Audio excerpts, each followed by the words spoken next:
Yo, what's up guys? So this one is called The Blacklist Part Cuatro. And I'm gonna try to make a bunch of new points so that I'm not redundant. Here's the first question. And this is gonna be controversial, man.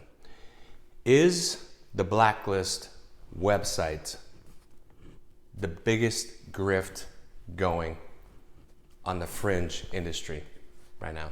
Is it? That's a question for Franklin directly. Is it a grift or no? Because it's hard to determine whether or not it is or it's not when there's zero transparency on the website. See, we got to make that distinction first of all. I'm talking about the website over here and the annual list over there. Okay? So that's my first question directly to Franklin. And Franklin said in his TED Talk video, go watch it. He said and it's amazing how much doublespeak he does there. And I could tell that it's a commercial for his website, right? So he said the studio system is gleefully opaque. Isn't that ironic that he's accusing the studio system of that while he's gleefully opaque? Non-transparency. So let me ask you a question. I said I would try to make more questions than accusations, okay?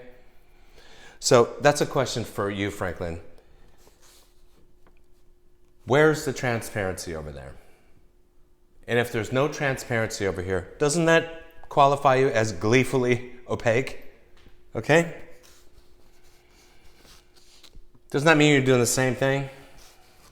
But the irony is that you have 100% non-transparency on the website side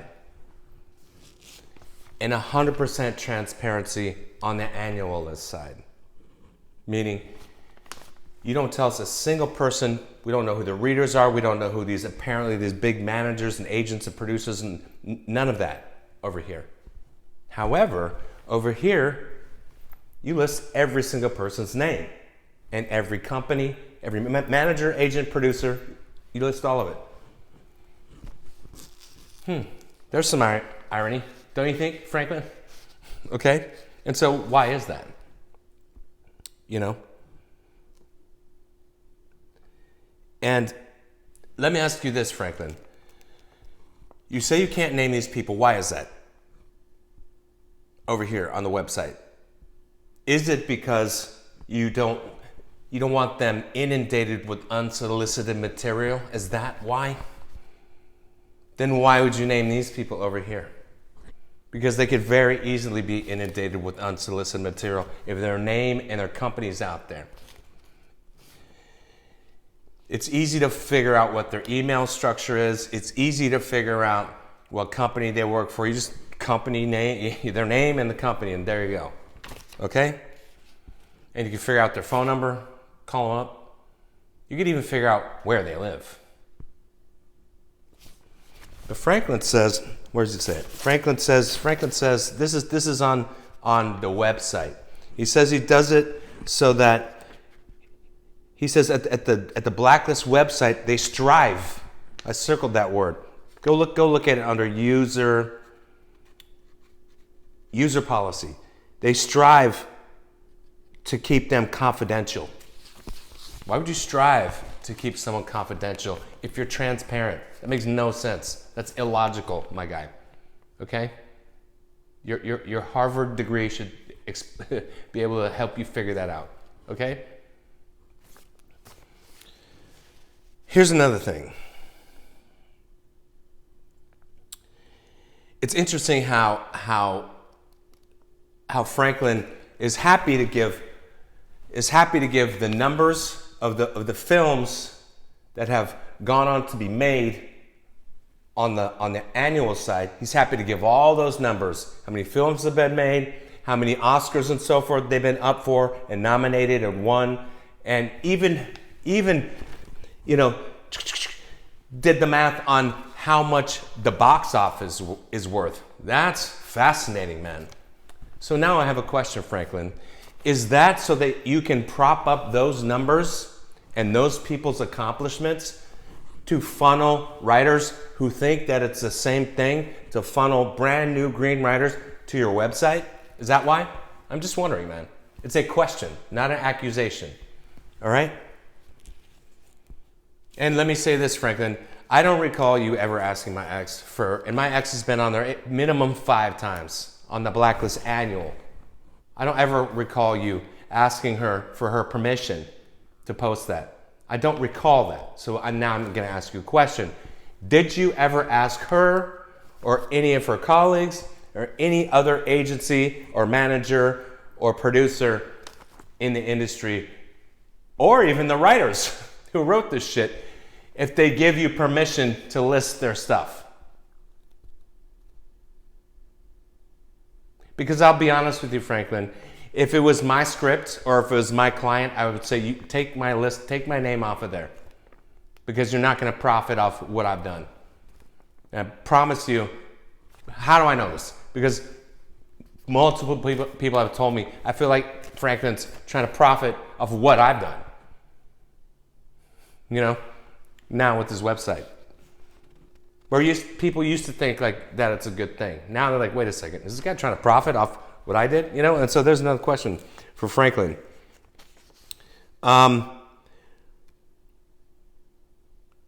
You know, I'll make a statement first of all. Or no, I'll ask it as a question. Franklin, is it a complete overreach when you're taking credit for what these people have done? Is it not a complete overreach?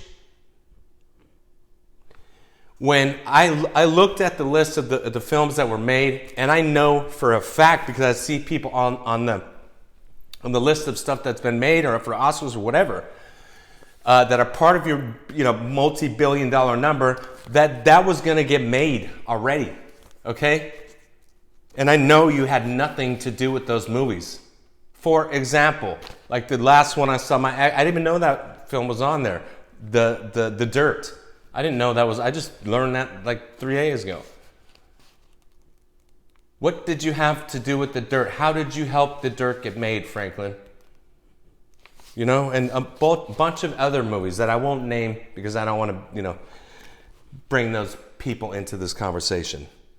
But my question is a broad one, Franklin. My question is, which films did you help get made? And how? And how much did you get paid to do that, right? Because I've gotten paid off helping shit like progress. A lot of money, dude. Okay? And then I don't claim the stuff that I had nothing to do with, like The Devil Wears Prada. I had nothing to do with that, Franklin, so I don't claim it. Gone Girl, yes I do, okay? And you constantly claim Juno. Why is that? You do understand, Franklin, that check this out, guys. I'll talk to you instead of Franklin for a second. Go look at Diablo Cody's acceptance speech for Juno when she wins the Oscar. Is Franklin Leonard ever mentioned in her acceptance speech? I did not hear it. Maybe she said it like, super fast, Franklin Leonard, but I doubt it. Okay? A name I do recognize that she said is at the very end, multiple names, but one that stands out to me is what I'm saying, is Sarah Self, Franklin.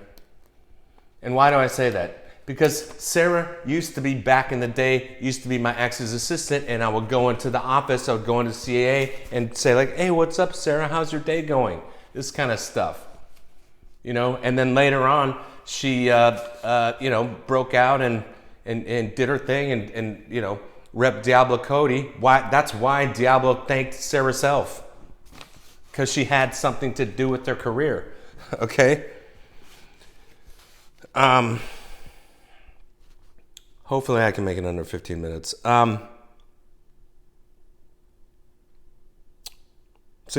So are you propping up the annual list to capitalize on brand new writers who don't understand the difference? That's my main question. Okay?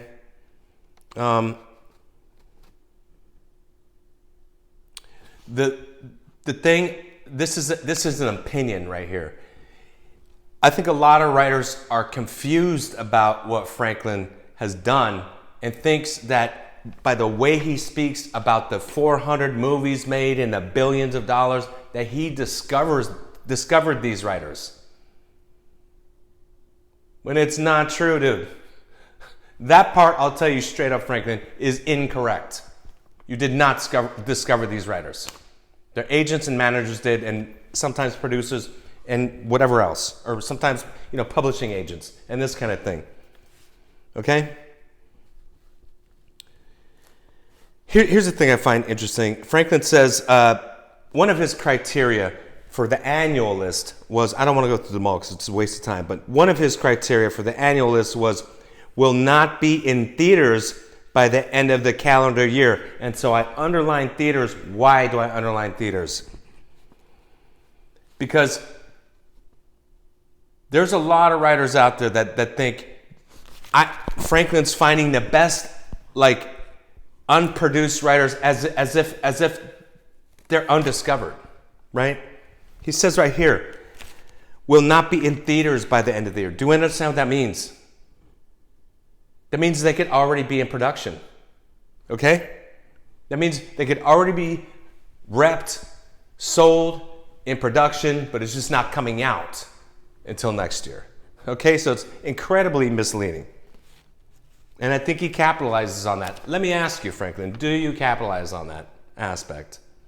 Where it's gonna kind of confuse the brand new writers and then you can make money off them. What else? Is the blacklist rigged, Franklin? Is it? Because I'm asking these questions, Franklin, because we can't know.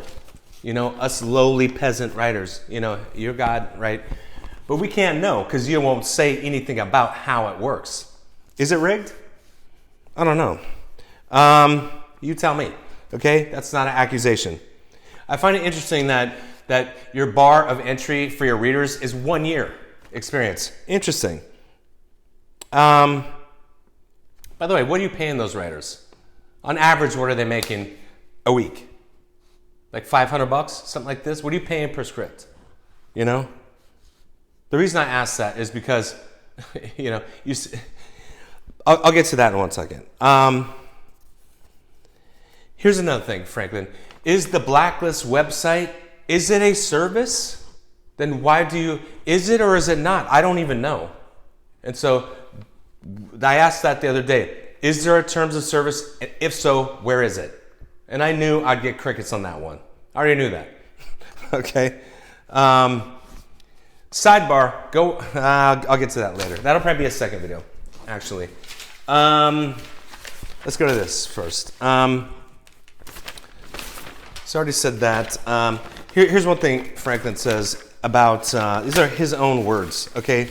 So basically someone slammed him, and then here's all this. I don't even think this is the whole thing of his defense to it, right? Someone else called him a scammer, all right? And his words here are talking about the readers. They are truly the best of who would be reading your script first if you submitted to any reputable company in the industry.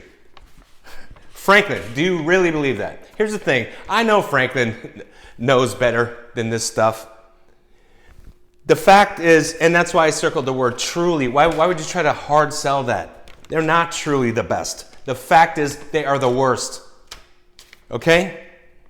No offense to these readers, because I know they're trying to, I don't even know if they're at 12. You know what I mean? Because we don't know who they are. And so I'm not trying to put them down. But the fact is, they are not the best of who you would go to first.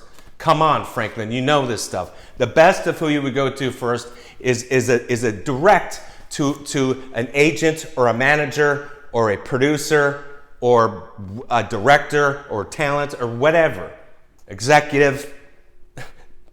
Going to a reader with 1 year experience is not the best.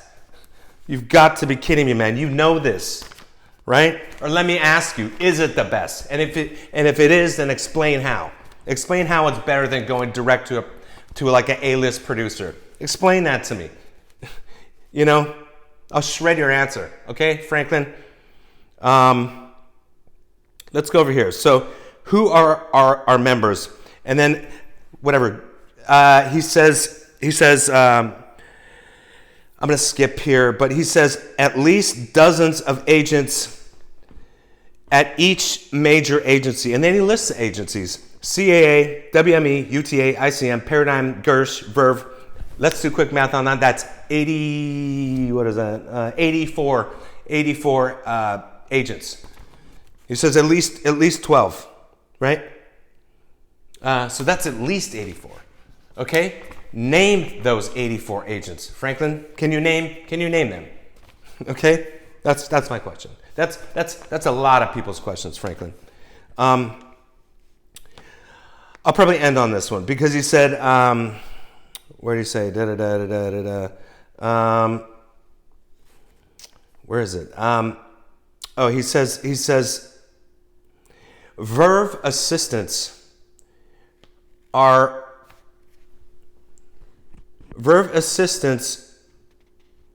required to be members of the Blacklist website, are required. So I'm like, is that right? So what did I do earlier today? I called one of them and asked them, you know? And she said, and here's my proof that I called. Is that the number for Verve, Franklin? Yes, it is. Okay?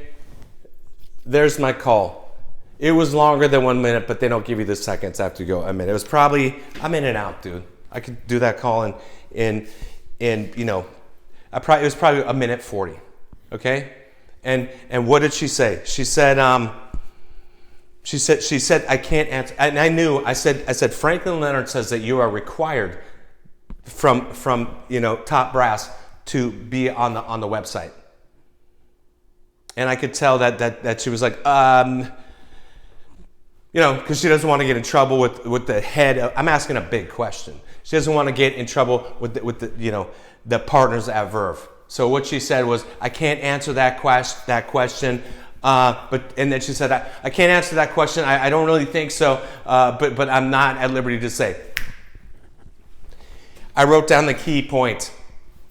I don't really think so. Right? Is that verbatim? I don't really think so. Yeah. Why would someone say that? Wouldn't you know if you were an assistant that was a directive from the top down? Go be a part of this thing. She would know that. You wouldn't say, I don't really think so. Okay? You would know whether or not, yes or no. So she slipped up there and gave me the answer, even though she didn't want to answer the question. So there you go. I could probably do an addendum on this one to add a few more things, and I probably will. But there's the first part. Franklin, can you answer any one of those questions? Thank you. Goodbye. And to my friends, I hope this helps, guys. You know, trying to save you money going into 2023. All right, later, guys.